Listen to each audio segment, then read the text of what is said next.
It was late at night during a family vacation with my parents and sister. Out of nowhere, my daughter grabbed my arm, her voice shaking. "Mom, get in the closet. Now." Confused, I stepped in as she quickly shut the doors. Seconds later, we heard our hotel room door unlocking. "You think you know your family, right?" I did. Until the night my own sister stood over my bed, a syringe gleaming in her hand, with my parents right behind her. That's when I realized this perfect family vacation was actually a meticulously planned assassination. The Minuets' resort, nestled deep in the Adirondack Mountains, felt like something out of a fairy tale. It transformed with the seasons, from vibrant summer green to fiery autumn crimson, then to a stark, beautiful winter white. When we pulled up that Saturday afternoon, the grand lobby windows framed this incredible scene, majestic deer, just standing there, like a living painting. "Yes, honey, there's tons of wildlife here," I told my daughter, Olivia, as she pressed her nose against the glass, utterly captivated. Seeing her face light up like that? It made every single struggle as a single mom, a nurse with brutal night shifts and unpredictable hours, feel worth it. It felt like I'd finally made the right choice. "Linda, leave your luggage there. The porter will carry it for you," my mother, Martha, instructed, with that elegant, perfectly put-together gesture she always had. To this day, I don't know how she, a girl from a small upstate New York town, acquired such an air of sophisticated refinement. "Mom, I can carry it myself, it's not that much," I mumbled. Her face showed a flicker of disappointment. But to not use a service that's provided, my dad, Thomas, a retired high school teacher who preferred a simple, straightforward life, quickly interjected. "Linda's right, Martha. It's best to do things yourself when you can." He was all about practicality, except for what my mom called special occasions. This trip, of course, was one of them. "Oh, Tom, this trip is special," my mother insisted. "It's our first family vacation in ages." Just then, my sister, Amy, strolled back from the front desk. She looked impeccable, as always, perfect hair, an elegant pantsuit, confident speech. She's an investment analyst in New York, and she just commands attention, no matter where she goes. "Hey everyone, I finished checking in," she announced. "I've arranged 2 rooms, a lakeview room for Linda and Olivia, and a suite for me and our parents." I started to protest. "Amy, thank you, but such a luxurious suite," she just waved her hand casually. "It's fine. We deserve to treat ourselves once in a while. Her annual income must be triple mine, at least." My stomach always twisted a little when she said things like that. As we rode the elevator up, Olivia nestled close to Amy. "Aunt Amy, what's New York like? Are there lots of tall buildings?" she asked, her eyes wide. "Yes, Olivia. You should definitely come visit sometime. I'll show you all the sights." Amy beamed. "That would be great. Mom, can I go?" Olivia looked at me, hopeful. I smiled, trying to mask the pang in my chest, and nodded. Of course, perhaps during summer vacation. When we got to our room, Olivia immediately launched herself onto the bed. "So fluffy," she exclaimed.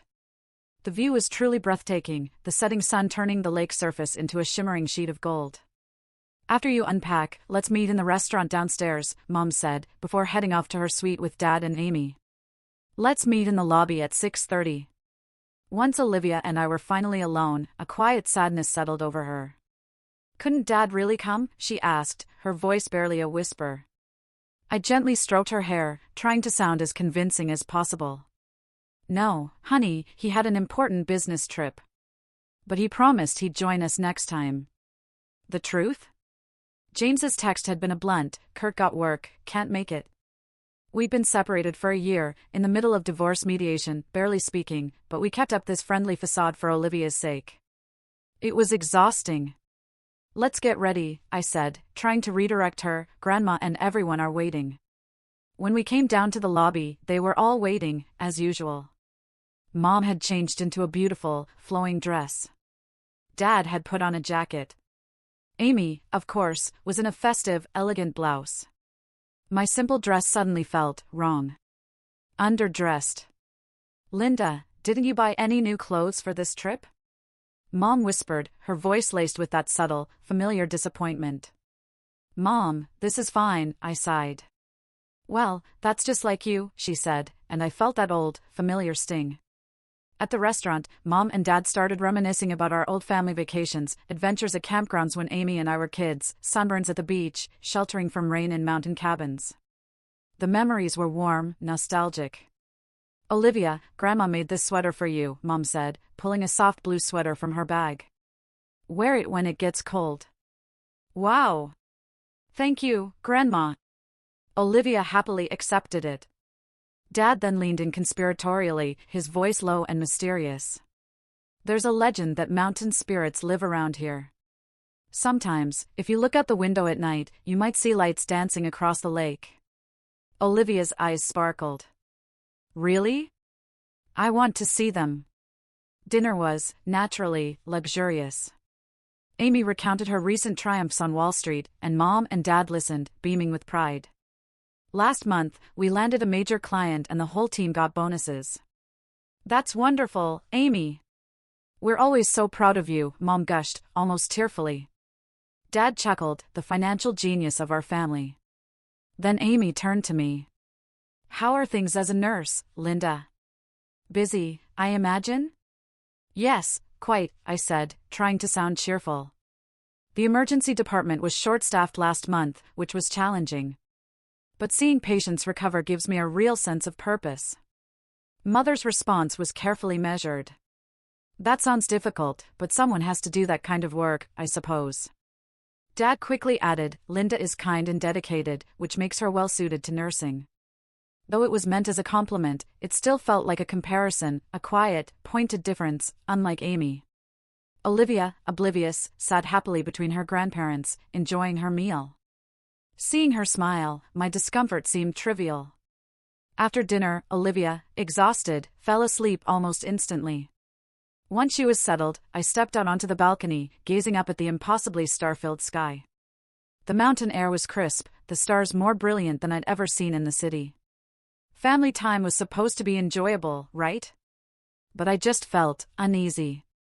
I found myself spiraling, thinking about the lifelong comparisons with my sister, the gaping chasm between my parents' expectations and my own reality. Still, I tried to convince myself, it's probably all in my head. Just insecurity, the next morning, golden sunlight streamed through the window, bathing the room in warmth. Olivia was still asleep. I slipped quietly out of bed and onto the balcony. Through the morning mist, the lake gleamed like glass. I took a deep breath, letting the clean, pine-scented air fill my lungs. This family vacation, in such beautiful surroundings, had to create good memories. I told myself that.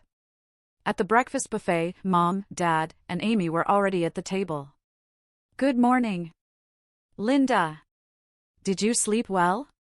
Dad looked up from his newspaper. Yes, very well. Olivia seems to be enjoying it too, Mom said, looking around. Where is Olivia?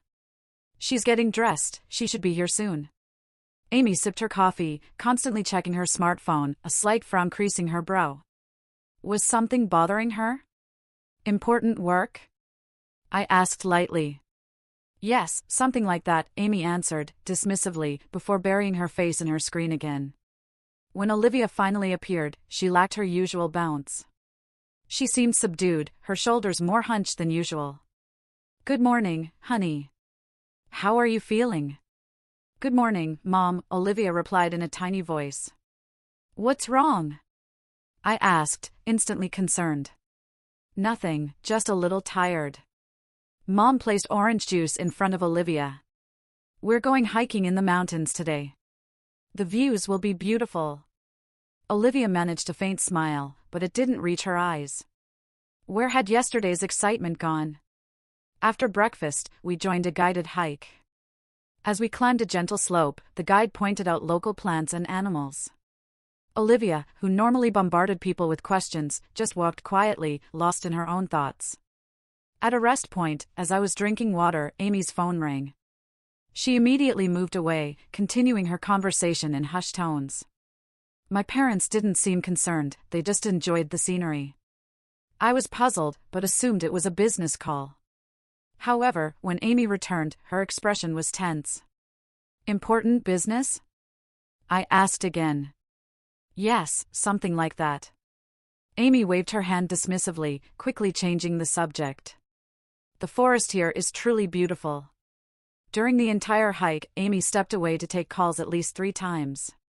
Each time, she'd exchange quick, knowing glances with my parents. Or was that just my imagination? After lunch, Amy stood up. I have a spa appointment, so I'll leave now. Want to come along, Linda? It was a perfunctory invitation. She was already standing. No, I'll stay with Mom and Dad. After Amy left, Mom remarked, that girl is always so busy. She seems especially busy lately, I observed. She's getting a lot of calls. She always has important work, Mom said proudly. I hear she's highly regarded on Wall Street. I sighed quietly. My mother's words always contained praise for my sister. That hadn't changed since childhood. Amy was the promising daughter, and I was just the ordinary daughter. Even as adults, those roles remained fixed in her mind.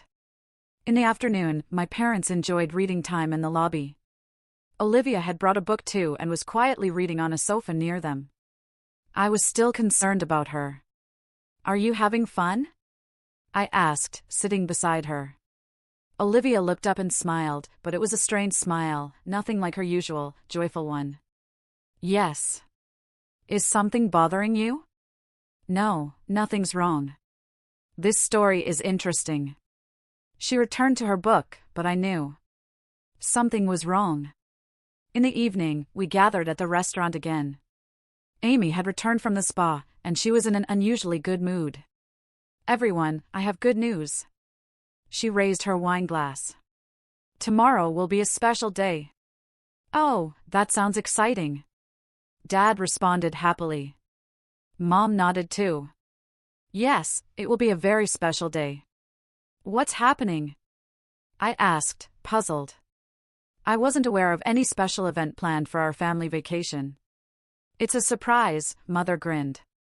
You'll find out tomorrow. The conversation continued with an unnaturally cheerful tone. Amy shared amusing work stories, and our parents recounted one memory after another. Everyone was laughing, and though I maintained a smile on the surface, something felt deeply, horribly off. Olivia barely participated, eating her meal quietly. After dessert, we have some adult matters to discuss, Father said toward the end of the meal. Linda, would you mind going back to the room with Olivia? What kind of discussion? I'd like to hear too. Just business talk, Mother answered quickly. We just want to hear Amy's investment advice. It would be boring for you. Yes, Amy added. Besides, Olivia looks tired. I looked at my daughter. She did look tired, but there was something else in her eyes too, a kind of anxiety. All right, I reluctantly agreed. Good night then. On the way back to our room, Olivia quietly asked, Mom, are you okay? Yes, of course. Why? Nothing, she answered softly. Once in the room, Olivia immediately changed into her pajamas and got into bed. Usually, she would ask me to read her a picture book, but tonight, she just said she was sleepy. After she fell asleep, I took a shower, my mind racing. Something was off with the family, but I couldn't pinpoint exactly what. Was it just the distance that comes with adulthood, or something darker?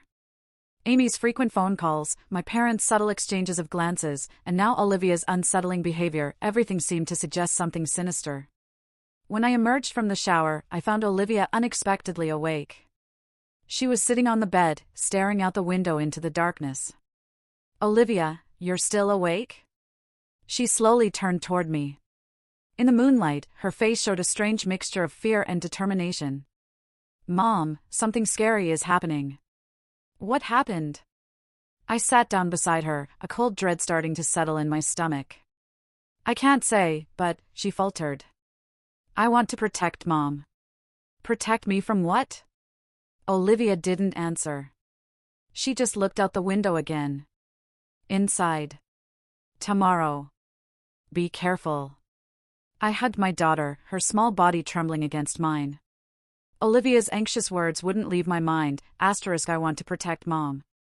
Protect me from what? Even after she fell asleep, I lay in bed, staring at the ceiling. From outside the window came only the sound of the wind and occasional calls of nocturnal animals. The clock hands crawled past midnight, then pointed to 1. Even with my eyes closed, sleep wouldn't come. Instead, questions spiraled, one after another: Amy's suspicious calls, my parents' subtle exchanges of glances, Olivia's sudden change in attitude. Everything felt like a dark omen. I finally fell asleep around 2 a.m., but it didn't last long. I woke to a small rustling sound. Looking at the clock, it showed 2:15 a.m. At first, I thought it might be an echo from a dream, but then I heard the same sound again. I sat up in bed, looking around in the darkness.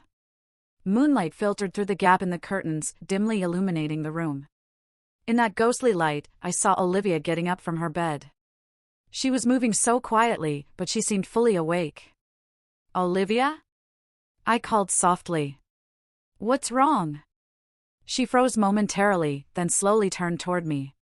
Her face showed unmistakable, raw fear, even in the moonlight.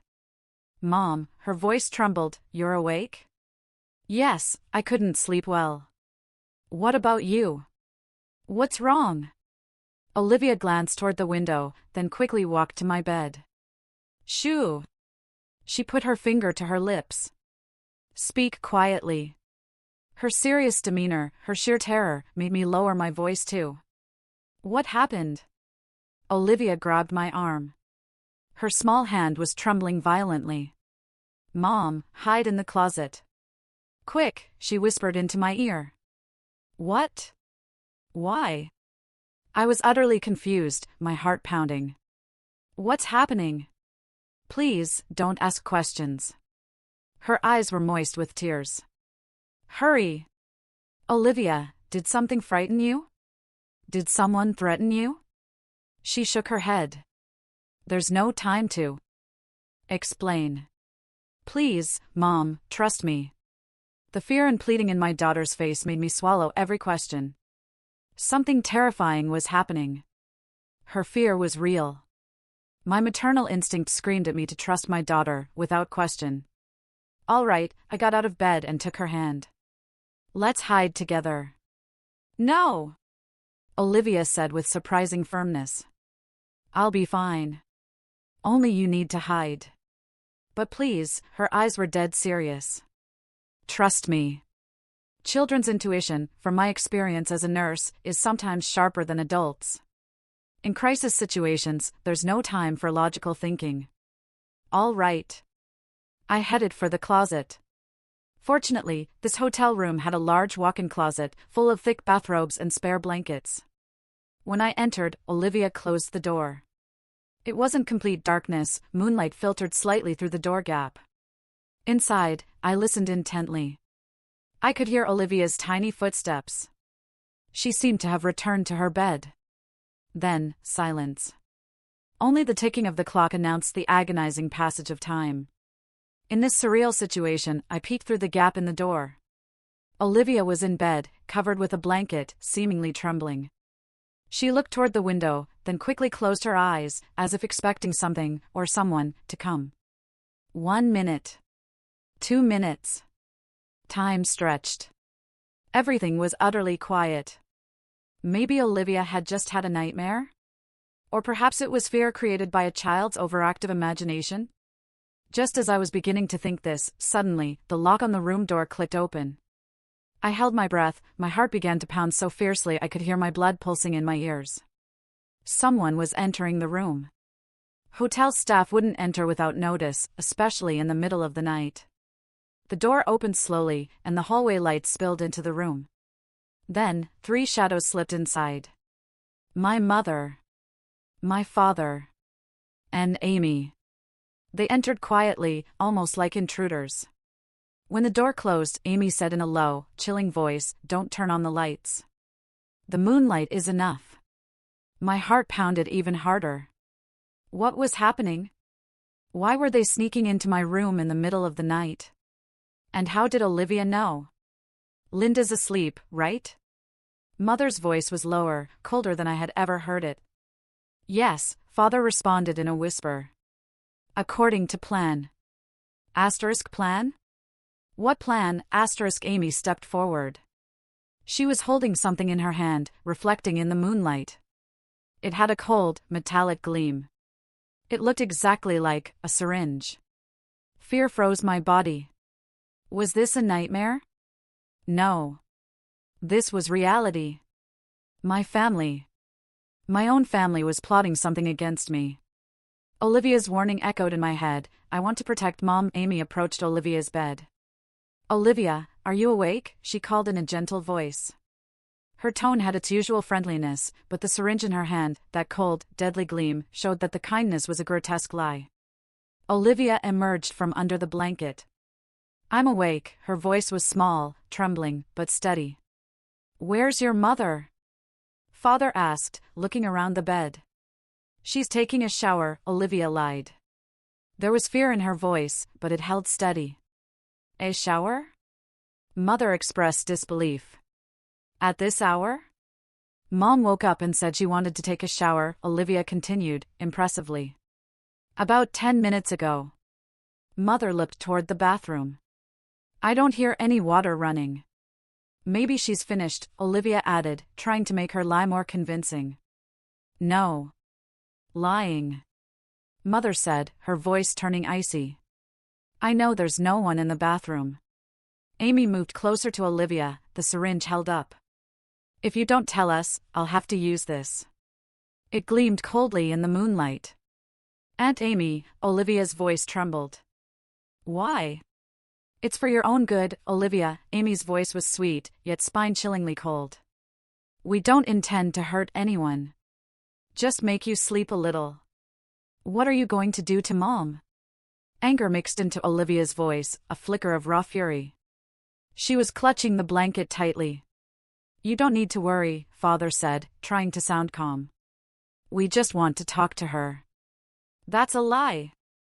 Olivia shouted, her small voice echoing with defiance. I heard you yesterday.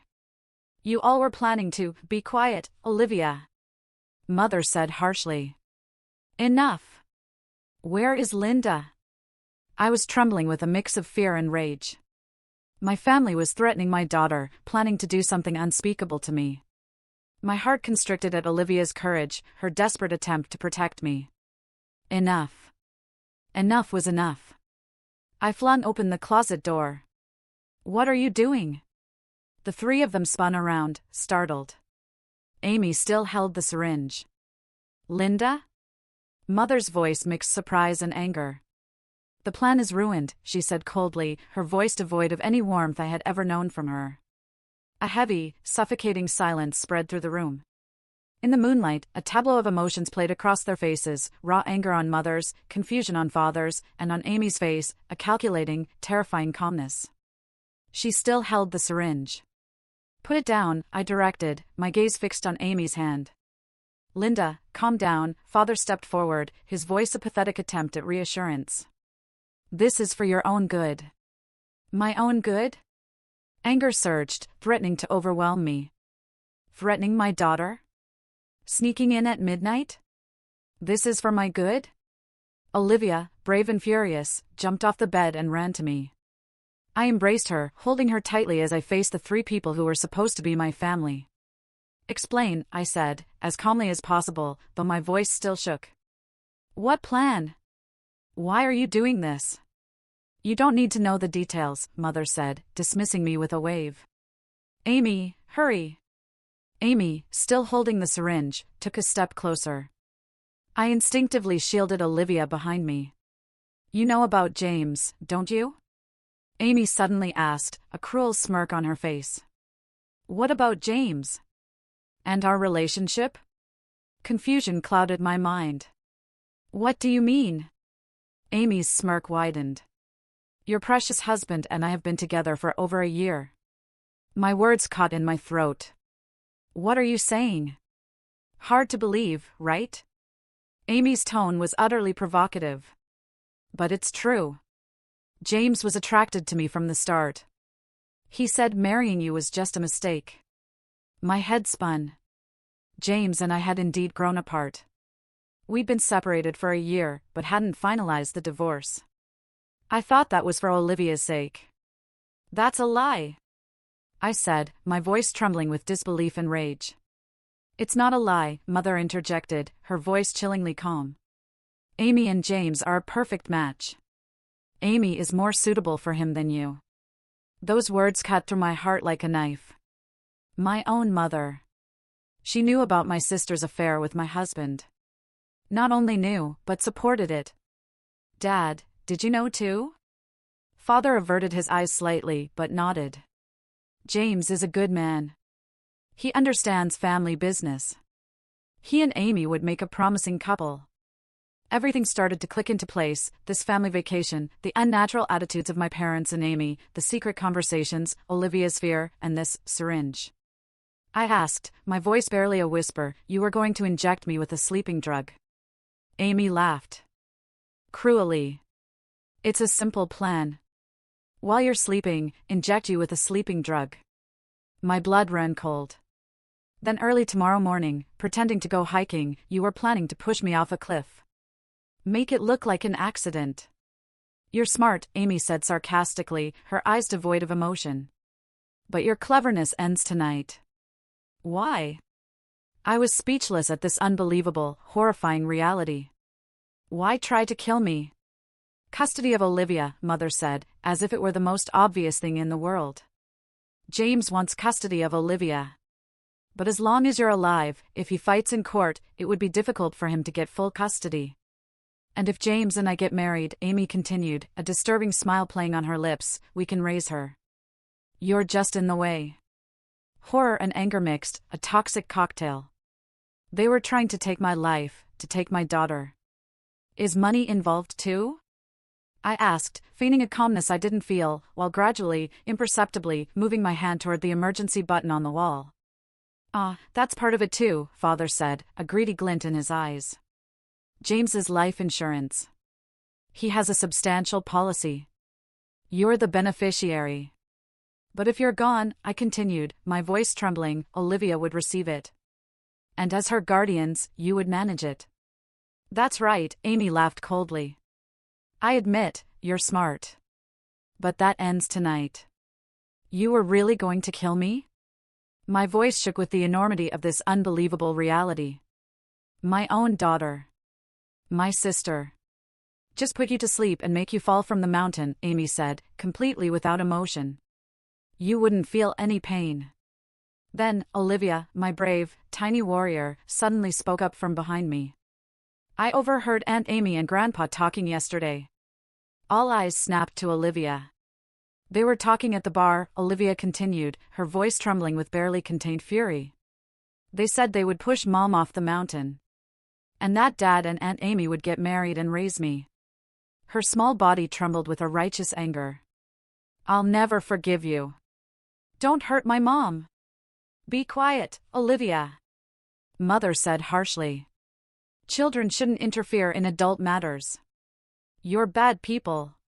Olivia shouted, tears streaming down her face. You're not real family. Father stepped forward. Enough. We don't have time. Amy, hurry. Amy approached, the syringe ready, a chilling determination on her face. I stood protectively in front of Olivia. The room had only one exit. No way to escape.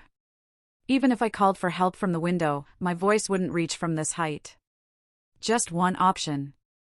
I moved quickly. As Amy extended her arm, I grabbed the heavy lamp from the bedside table and hurled it at her. The lamp hit Amy's shoulder, and she grimaced in pain, dropping the syringe with a clatter. Taking that precious, split-second opportunity, I rushed to the wall and pressed the hotel's emergency button, hard. A red light flashed, and a piercing, blaring alarm ripped through the quiet room. What did you do? Mother screamed, her voice a raw shriek of fury. This is the end, I said, my voice shaking but firm. Your plan. And this false family relationship. There was an immediate, frantic knocking at the door. Security! Is everything all right in here? Amy quickly shoved the syringe into her pocket. Father and Mother looked at each other, pure panic etched on their faces. Please, come in.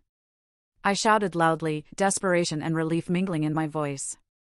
Help us. The door burst open, and two men in uniforms rushed into the room. "What happened?" one asked. Hugging Olivia tightly, I said, my voice trembling, "These people, they were trying to kill me." The other security staff looked at Amy. "What did you hide in your pocket?" Amy stood pale-faced, utterly speechless. "Please call the police," I said, my voice gaining strength. "I'll explain everything." Outside the window, the first faint light of dawn had begun to illuminate the mountain ridgeline. The long, terrifying night was finally coming to an end. 1 year has passed since that night. Olivia and I started a new life in a small town in western Massachusetts called Berkshire. Our small bungalow, surrounded by trees, was much more modest than our previous home. But it was full of warmth, and more importantly, security. Above all, there were no false affections or betrayals here. "Mom, look." I passed. Olivia showed me her test paper the moment she returned from school. "That's wonderful." I hugged her tight. "How about pizza tonight to celebrate?" Olivia's smile had become brighter and more natural than before. Since starting psychological counseling, she had been gradually recovering. She woke up less frequently from frightening dreams at night and had begun to make new friends. The trial was long and painful. With all the evidence gathered, Amy, Martha, Thomas, and James were all found guilty. Shockingly, during the investigation, it was discovered that James had made similar plans in the past. His previous fiancée had nearly died in an accident. He received the heaviest sentence. Amy became mentally unstable and was transferred to a treatment facility within the prison. I heard rumors that mother and father, utterly betrayed by James, were suffering from heavy regret. Amy reportedly continued to refuse visits from her parents. The family bonds, built on falsehood and greed, had completely collapsed. I changed workplaces and now work as a counselor specializing in family support for patients at a local hospital. I truly believe that my experience as a nurse, and my own trauma, can help heal the wounds of others.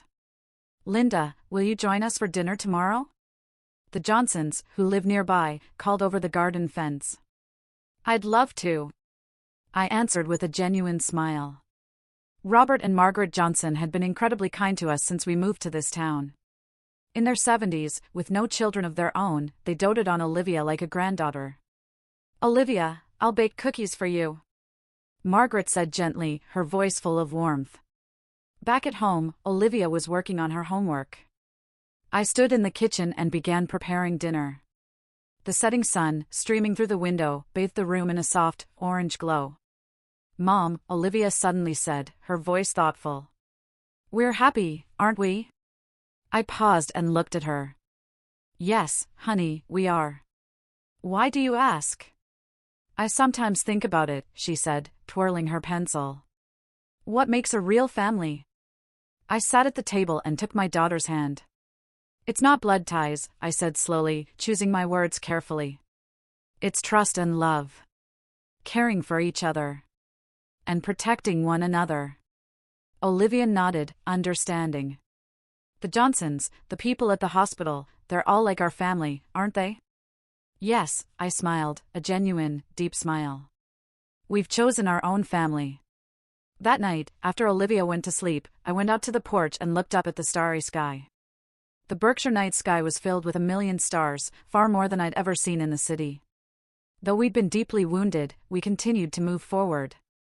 Even if memories of the past sometimes brought a sharp pang of pain, new memories were gradually, gently, easing that ache. What truly defines a family? It's not bound by blood or obligation, but by choice and by love.